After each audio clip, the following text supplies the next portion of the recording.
Hi అండి. Welcome to our channel Madhu's happy home. అందరికీ నమస్కారం. అందరూ బాగుండాలి, అందులో నేను ఉండాలి. ఈరోజు నేను మీకు వినిపించబోతున్న కథ విలువ. మరి ఆ కథలోకి వెళ్దాం రండి. ఏదైనా ఒక విషయంలో ఆలోచన తీవ్రమైందంటే అది ఒక పట్టాన తెమలదు. ఆ పైన అలా బుర్రలో గింగరాలు తిరుగుతున్నది. ఎటూ తేలని సందిగ్ధమైతే ఇక దాని గురించి చెప్పాల్సిన పని లేదు. ప్రస్తుతం విశ్వం మనసులో ఎడతెరపని లేకుండా నలుగుతున్నది కూడా అదే సందిగ్ధం. ఇంతకీ విషయం ఏమిటంటే, విశ్వం తమ్ముడు శివ త్వరలో అతని కూతురు పుట్టినరోజు రాబోతోంది. దానికి బహుమతిగా తను ఏమివ్వాలన్నదే అతని ఆలోచన అంతాను. దీనికంతా తర్జన భర్జనలెందుకు, ఏదో ఒక వెండి సామాను కొనిచ్చేద్దాం అంటూ ఒక మొక్కలో తేల్చేసింది విశ్వం భార్య వసుధ. ఆ మాటకొస్తే అతనిది అదే ఉద్దేశం. కానీ అందులో అంతకుముందు ఇచ్చిన వాటన్నింటికంటే భిన్నమైనదే ఇవ్వాలన్నదే అతని తాపత్రయం. ఈ సందిగ్ధమంతా కూడా అందుకే. ఏం చేస్తున్నారక్కడ అన్న భార్య పిలుపుతో విశ్వం ఆలోచనలు చెదిరిపోయాయి. ఏం కావాలేమిటి అని అడిగాడు. 4 పువ్వులు అందుకుందారు అని అర్థించింది. గట్టిగా నిట్టూచి కూర్చున్న చోటు నుంచి లేచాడు. వెళ్ళి వసారాలో ఒక మూలగా మేకు తగిలించి ఉన్న చేతికర్రని అందుకున్నాడు. దాన్ని ఒకసారి ఆప్యాయంగా తడిమి చూసి, దుమ్ము ధూళి ఏమీ లేకపోయినా సరే భుజం మీదున్న తువ్వాలుతో శుభ్రంగా తుడిచి అప్పుడు దాంతో బయటికి నడిచాడు. అది వాళ్ళ బామ్మ వాడని చేతికర్ర. అందుకే అంత శ్రద్ధ. కర్రతో వచ్చిన భర్తకి పూల సజ్జ అందించింది. తిరిగి పూజామందిరం దగ్గరికి వెళ్ళిపోయింది వసుధ. ఒక చేత్తో సజ్జని, ఒక చేత్తో కర్రని పట్టుకుని పూల చెట్ల దగ్గరికి చేరుకున్నాడు. కూడ తెచ్చిన చేతికర్రతో కొమ్మలని సుతారంగా వంచుతూ పూజకి సరిపడా పూలను కోసుకుని చేతికర్రతో తిరిగి వచ్చేశాడు. మరోమారు దాన్ని ఆప్యాయంగా స్పృశించి ఆత్మీయంగా తుడిచి యథాస్థానంలో పెట్టేశాడు. ఇన్ని చేస్తున్నా అతని మనసు తమ్ముడు కూతురికి ఇవ్వవలసిన బహుమతి గురించి ఆలోచించడం మానలేదు. అయిందా? చదువుతున్న కేశవనామాలను మధ్యలో ఆపి అడిగింది వసుధ. అయింది అని చెప్పి పువ్వుల సజ్జ కోసం చూశాడు విశ్వం. ఎక్కడా కనబడలేదు. అప్పుడు గుర్తొచ్చింది అతనికి దాన్ని తన మొక్కల దగ్గరే వదిలేసి వచ్చేశాడని. గబగబా వెళ్ళి 2 అంగల్లో తిరిగొచ్చి పూలని భార్యకి అందించాడు. ఇవాళ పరధ్యానం కాస్త ఎక్కువైనట్టుందే. బహుమతి గురించేనా? దేవుడి పటాలకి పూలు అలంకరిస్తూ ఆరా తీసింది వసుధ. అవును ఒప్పేసుకున్నాడు. అప్పుడే చెప్పానుగా చిన్న కప్పు లాంటిది కొనిద్దామని. కానీ అది అంత తృప్తిగా అనిపించట్లేదు నాకు. కాకపోతే 5-6 తులాల్లో కొంచెం పెద్ద గిన్నె కొనిచ్చేద్దాం అని తేల్చేసింది. వింటున్న విశ్వానికి విసుగొచ్చింది. సర్లే చూద్దాం అని చెప్పేసి అక్కడ నుండి తప్పుకున్నాడు. ఈ విషయంలో అతనికి రాజీ పడాలని లేదు. అలాగని ఇంకా ఆలోచించే ఓపిక లేదు. అందుకే తన ఆలోచనలకి కాసేపు విరామాన్ని ప్రకటించాడు. తమ్ముడు అంటే విశ్వానికి బోలెడంత ప్రేమ. దాన్నే అతను శివ పిల్లల మీద చూపిస్తూ ఉంటాడు. అందుకే తమ్ముడికి కూతురి పుట్టిందనగానే 21వ రోజు తొట్టులో వేస్తున్నప్పుడు వెండి ఉగ్గు గిన్నె కొనిచ్చాడు. బారసాలకి బంగారపు ఉంగరం పెట్టాడు. అన్నప్రాసనకి వెండి మట్టు గిన్నె చదివించాడు. మొదటి పుట్టినరోజుకి కుంకుమ భరణి కొన్నాడు. ఆ తర్వాత పుట్టినరోజుకి గంధపు గిన్నె, ఆ తర్వాత వెండి పళ్ళెం, ఇలా ఇచ్చినది ఇవ్వకుండా ఇస్తూ వచ్చాడు. ఈ లోపల శివకి పిల్లాడు కూడా పుట్టడంతో వాడికి ఒక్కొక్కటి అమరుతూ వచ్చాడు. అవి కూడా ఏదో ఒకటి కాకుండా సాధ్యమైనంత వైవిధ్యంతో తరచూ ఉపయోగపడే వాటిని ఎంపిక చేసి మరీ కొనిచ్చాడు. తను ఇచ్చిన ప్రతి వస్తువుని వాళ్ళు 10 కాలాల పాటు భద్రంగా దాచుకోవాలన్నదే అతని తాపత్రయం. పైగా అతను చేసే ఈ పనులకి వసుధ కానీ పిల్లలు కానీ అడ్డు చెప్పరు. అలా ప్రతిసారి తమ్ముడు పిల్లల పెట్టుపోతల విషయంలో విశ్వం అనుకున్నది అనుకున్నట్టుగా జరుగుతూ వస్తోంది. అందుకే ఇవ్వడంలో సమస్య లేదు. కాబట్టి చిక్కంతా ఏమివ్వాలనే చోటుకి వచ్చి ఆగింది. మరి బహుమతి విషయంలో విశ్వం ఆలోచనలు ఓ కొలుక్కి రాకుండానే శివకూతురు పుట్టినరోజు రానే వచ్చేసింది. ఇక వసుధ సలహా ప్రకారం ఓ వెండి పళ్ళెం కొనుక్కొని 2 రోజుల ముందుగానే తమ్ముడి ఇంటికి బయలుదేరారు. గుమ్మంలోకి వచ్చిన అన్నని వదినని ఎప్పటిలాగానే చాలా సాదరంగా ఆహ్వానించాడు శివ. అతని అర్ధాంగి సుకన్య అయితే అడుగులకి మడుగులు ఒత్తింది. అవన్నీ వాళ్ళకి అలవాటే అయినా తమ్ముడి ప్రేమ, మరదలి ఆదరణ ఈసారి కూడా విశ్వం వసతులకి ఇవ్వవలసిన ఆనందాన్ని ఇచ్చాయి. కుశల ప్రశ్నలు, కాఫీ పలహారాలు అయ్యాక ఇవాళ మా అన్నయ్య కూతురు పుట్టినరోజు, అందుచేత రోజంతా మనకి లంచు డిన్నరు అన్నీ అక్కడే. మీరు త్వరగా స్నానాలు కానిస్తే బయలుదేరదాం అంది సుకన్య వసుధతో. వింటున్న వసుధకి కొంచెం ఇబ్బందిగా అనిపించింది. అందుకు కారణం మొదటిది ప్రయాణ బడలిక, రెండోదైతే సుకన్య వదినతో మాకెంత చనువు ఉన్నా పిలవని పేరంటానికి ఎలా వెళ్ళాలన్న మొహమాటం. అందుకే మేమెందుకులే, మీరు వెళ్ళిరండి, ఈ పూటకి మేము కాస్త రెస్ట్ తీసుకుంటాం అంది. తోడికోడలు ఇరకాటం సుకన్య గ్రహించింది. అందుకే ఇంకాసేపట్లో మా అన్నయ్య వదిన వస్తారు నిన్ను బావగారిని ఆహ్వానించడానికి, కనుక మీరు రెడీ అయి ఉండండి, అంతగా కావాలంటే ఆ రెస్ట్ ఏదో అక్కడే తీసుకుందురు గాని అని చెప్పేసి వసుధ స్నానానికి ఏర్పాట్లు చేసేసి అక్కడ నుండి తప్పుకుంది సుకన్య. ఏదేమైనా మర్యాదలు పాటించడంలో సుకన్య తర్వాతే ఎవరైనా అనుకుంటూ మనసులోనే పొంగిపోయింది వసుధ. సుకన్య చెప్పినట్టుగానే ఇల్లు దగ్గరే కావడంతో మరో అరగంట కల్లా ఆమె అన్నా వదినలు వచ్చి విశ్వం దంపతులను కూడా రమ్మని ఆహ్వానించారు. కేవలం తమను పిలవటానికే వాళ్ళలా పనికట్టుకొని మరీ వచ్చినందుకు వసుధకైతే కొంచెం ఇబ్బందిగానే అనిపించినా దాంట్లో కూడా కించిత్ సంతోషం ఉండడంతో త్వరగానే మామూలైపోయింది. ఈ విషయం ముందే తెలుసుంటే ఆ అమ్మాయికి కూడా ఏదో ఒకటి కొని తెచ్చేవాళ్ళం. ఇప్పుడెలా? వాళ్ళు వెళ్ళిపోయాక ఏకాంతంలో భార్య దగ్గర తన సందేహాన్ని బయటపెట్టాడు విశ్వం. మనం మాత్రం ఏం చేస్తాం?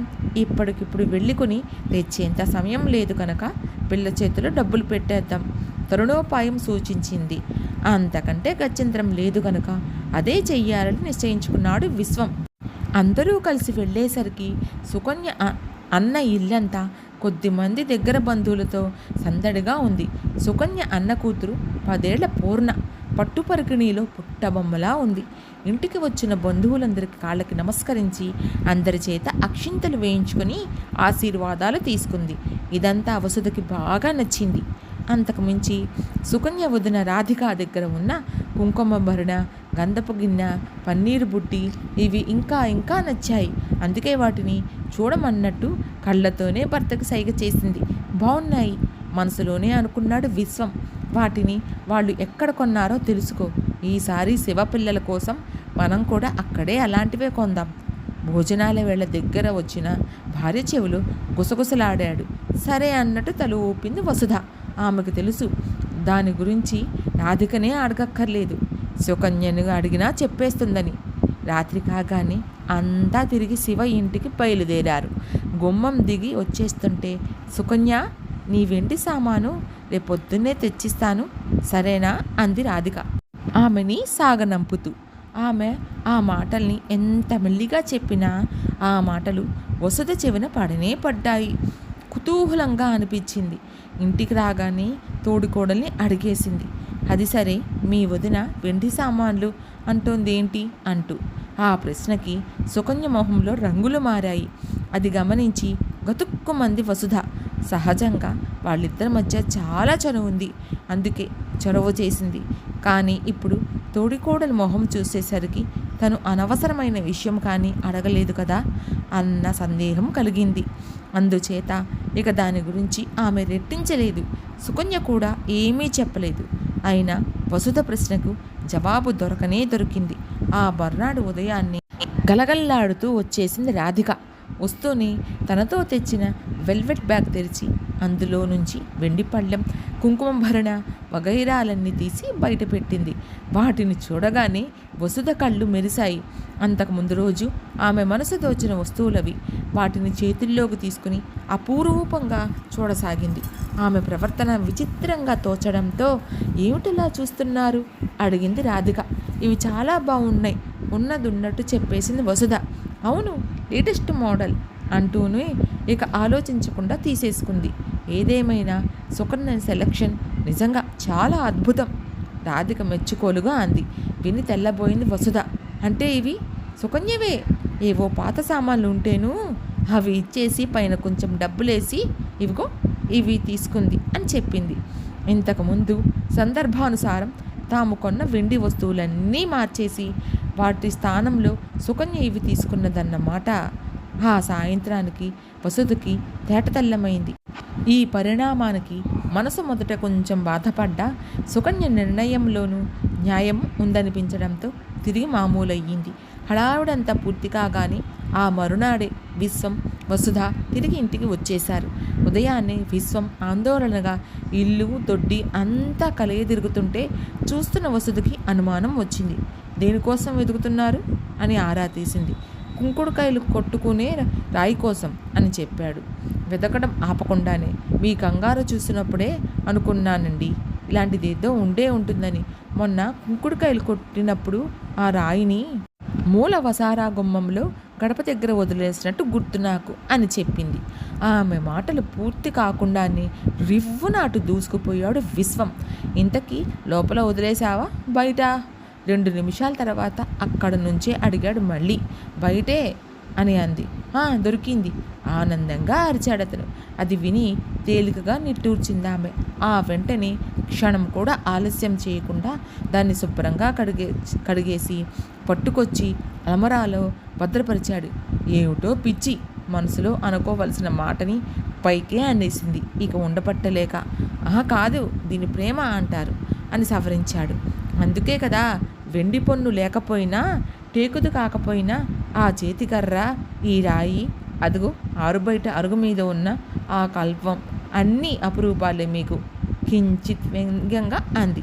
నిజమే, అవి బంగారం వెండి కాకపోయినా అంతకంటే విలువైన మా నాయనమ్మ జ్ఞాపకాలు. వాటిని చూస్తుంటే ఆవిడ ఇంకా నా కళ్ళ ముందు తిరుగుతూ నాతో కబుర్లు చెబుతున్నట్టే ఉంటుంది.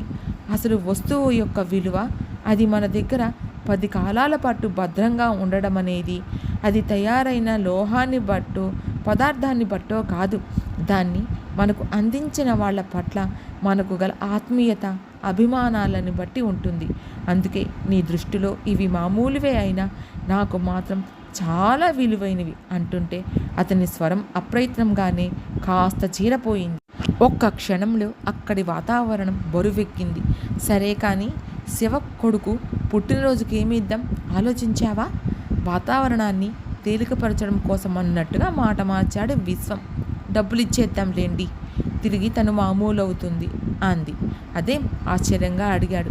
10 కాలాల పాటు ఉండే బహుమతిని మనం ఇవ్వాలనుకోవడం పొరపాటే, వాళ్ళు దాన్ని అలా ఉంచుకోవాలనుకోవడం పొరపాటే. అయినా ఇప్పటి పిల్లల అభిరుచిని మనం అంచనా వేయలేము. అందుచేత ఏమి ఇవ్వాలనుకుంటున్నామో ఆ మొత్తాన్ని నగదుగా చేతిలో పెట్టేస్తే వాళ్ళకు నచ్చింది వాళ్ళే కొనుక్కుంటారు. మనకి సమయం కలిసి వస్తుంది, శ్రమ కూడా తగ్గుతుంది. లేకపోతే మనం ఏదో కొనడం, దాన్ని మార్చి వాళ్ళకు నచ్చింది ఇంకేదో కొనుక్కోవటం, ఇవన్నీ అవసరమా? అనునయంగా అంది. వింటున్న విశ్వం ఇక రెట్టించలేదు. వసుధ ఏదైనా అంది అంటే దాని వెనుక ఎంతో పరిశీలన, గ్రహింపు, అర్థం ఇలాంటివన్నీ ఉంటాయన్నది అతని అనుభవం.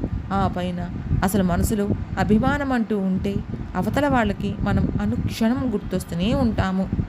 మనం ఇచ్చిన పూచిక పుల్ల కూడా వాళ్ళకి అపురూపమే అవుతుంది. అలా కానప్పుడు పసిడి కాసులు కుమ్మరించిన ప్రయోజనం ఉండదు. అందుచేతనే భార్య చెప్పిన మాటకి సరే అన్నట్టు తల ఆడించి ముందుకు కదిలాడు. ఇంతటితో ఈ కథ సమాప్తం. ఈ కథ నచ్చితే లైక్ చేయండి, షేర్ చేయండి, కమెంట్ చేయండి. మరిన్ని కథల కోసం మధుస్ హ్యాపీ హోమ్ని సబ్స్క్రైబ్ చేసుకోండి. Thank you for watching.